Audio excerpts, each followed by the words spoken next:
price of this stack is rising. However, the ounce of gold, I mean, you could say the ounce of silver, whatever, it's the same principle, is not changing.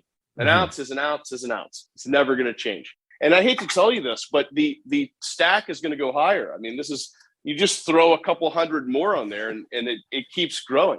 Oh, so is that another 200 to take it to 2,000? That's another 200. Yeah, that's another 200. And I think people need to see right now, they understand conceptually. You know, everybody goes to the grocery store, they buy meat. I buy grass-fed meat. It's about $30 to $35 a pound. I think grass-fed cows used to eat grass. I don't know if anyone knows this, but they used to not eat genetically modified soy and corn and live in a cage. They used to eat grass. That's what they did. And so grass-fed beef makes a lot of sense to me. So I buy that. It's about $35 a pound. Another thing that's nice about grass-fed beef is it's the real cost of beef. It's kind of like if you buy an organic apple, it's about $3.50 per pound of organic apples. But if you go to Walmart and you buy one of those perfect little apples, they call them red delicious, but they're not delicious and they're not really red. And so if you buy one of those, it's 99 cents, but it's not a real apple. It doesn't taste like an apple. Your body doesn't recognize it. So my point is, if you buy organic foods, you're very sensitive to prices because when the price of growing the apple goes up, the price of the apple goes up. Whereas with genetically modified foods, you can change that. And I think everybody out here knows that everything's going up in price. You know, you go to a coffee shop, there's a sign that says, due to rising prices of coffee imports, we've had to raise our prices. Thank you for being a loyal customer. We also can't find any help. We spend a lot of money on plexiglass. You can't hear what the barista tells you anymore because this is double face mask. So thank you for your cooperation. And also your sales tax went up and you're just bamboozled as a customer, right? But slow down for a minute and think, wait a second. It's not that complicated. The price of everything is rising. The price of this stack is rising. However, the ounce of gold, I mean, you could say the ounce of silver, whatever, it's the same principle, is not changing. An ounce is an ounce is an ounce. It's never going to change. It's just the amount of paper or digital. We'll be on FedCoin soon. So a big problem, and I told this to my friend Doug Casey last night. I said, the problem with you, Doug, right now is that you keep using capitalist theories to analyze a command economy. So and what we mean by that is that you keep using things. When you're in a capitalist system, you have price discovery.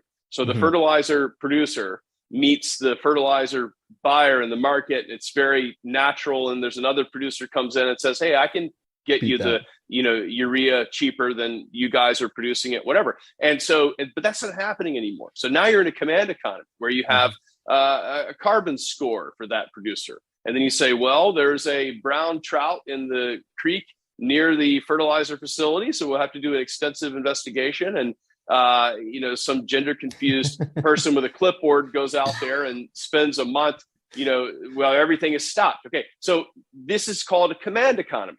So this is where you don't have price discovery anymore. And I was telling Doug, I was saying, you can't use the sniffing that you did in a capitalist system to figure out what's going on in the command economy. So monetary policy is part of it. The command economy is a bigger part of it.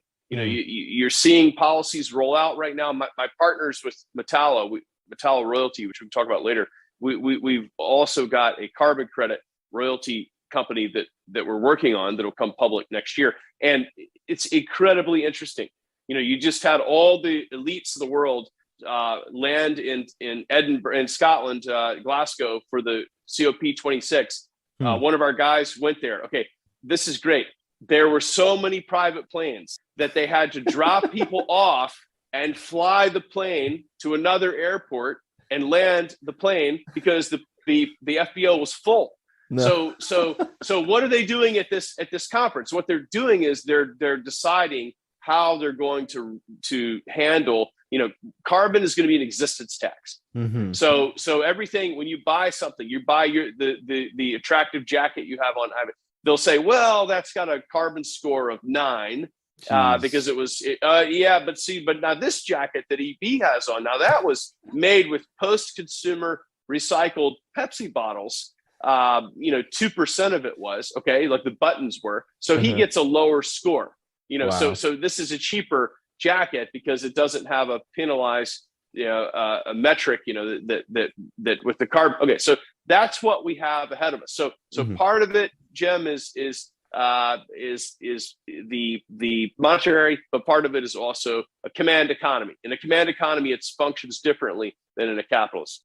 Think about Fortuna Silver. The stock price has really been hurt because they're dealing with these exogenous risks right now to various parts of their operation. They have to dig the silver out of the ground. They have to get to the mine. There's people protesting. Yeah, it's crazy. And they have government risk. They have permit risk. They have environmental risk. They have labor risk.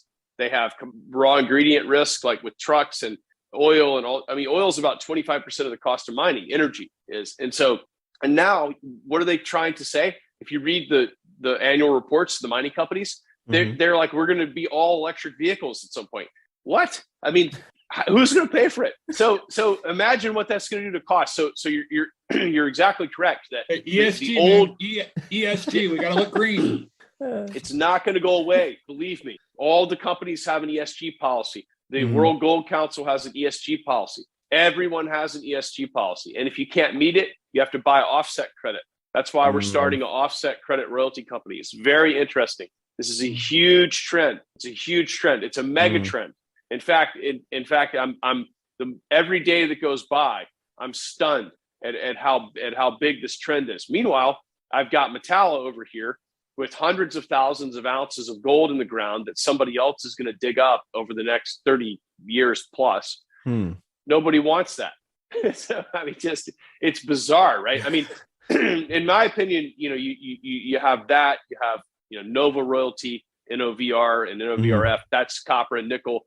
Then you have the carbon offset royalty company. You have all three, because there is going to come a time where electric vehicles come under extreme pressure, the production of them, because they can't meet the raw material needs to make the vehicles. I mean, you're talking about 2 or 3% of cars right now are electric. I mean, you try going to 50% of cars. I mean, there's 100 pounds of copper in this. Like, you try going to 50% without new supply. Then read the Rio Tinto copper, Rio Tinto, the big producer, read their annuals about what's happening at the copper projects. They're losing permits and they're being protested by their own shareholders. Wow. It's unbelievable. Like, the biggest opposition to their Arizona project, they said last year, was their own shareholders.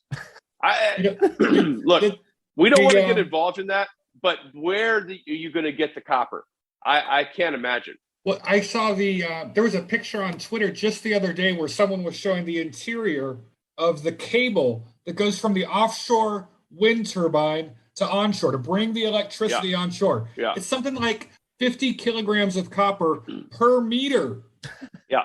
50 kilograms of copper per meter for those power cables to bring the and it's like, are you kidding me? I bet you if we invented copper coin and said that we're going to disrupt the process of making copper, people would buy that. But you have a royalty on all the copper. I mean, look, when you fly into Salt Lake City, you fly over Bingham Canyon Mine. Solomon Guggenheim developed that mine. Guggenheim Museum, all these things. Okay, that's 100 years ago. So what was the price of copper 100 years ago? In the pennies. Okay, probably pennies. Yeah. Pennies a pound. Imagine if you had 1% of all the production that came out for 100 years, and the price went from pennies to $4.50, and it's going to go much higher. What would that be worth?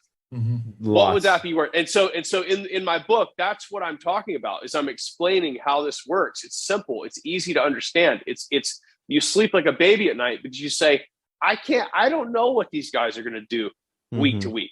I don't know. I'm playing Dizzy Bat. Remember Dizzy Bat? You're spinning around and you come up and you don't know where. That's what it's like. Okay. And I'm not going to hop from AMC Theater to GameStop to, Sushi Coin. And then I'm not going to do it, man. I'm generating taxable gains. I don't know what's coming next. I have anxiety. I can't do it. And I'm missing the big picture entirely. Right. But I'll take 100 years. I'll take 100 years of 1%. I'll take that. Yeah. Ivan's doing the Shiba coin royalty. So there you go. That's his go. Thing.